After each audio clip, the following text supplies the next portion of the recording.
Hello, আজকে আমি রান্না করব চিকেন দিয়ে আলুর ঘুঁটি। সেই জন্য কাঁচা লঙ্কা, টমেটো আর পেঁয়াজ একসঙ্গে পেস্ট করে রেখে দিলাম।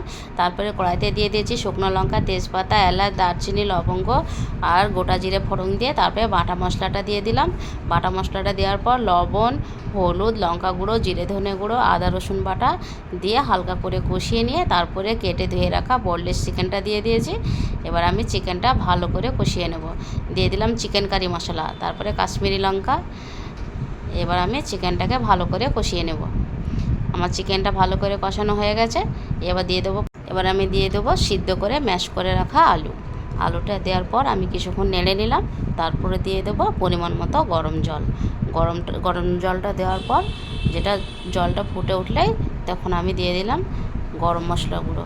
আমার আলু দিয়ে চিকেনের ঘুঁটি পুরো রেডি, আর আমের চাটনিও রেডি। এবার আমাদের খাওয়া দাওয়া পালা।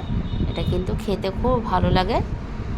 ভিডিওটা যদি ভালো লাগে লাইক, কমেন্ট, শেয়ার করতে একদম ভুলো না। দেখা হচ্ছে অন্য কোনো ভিডিওর সঙ্গে। টাটা।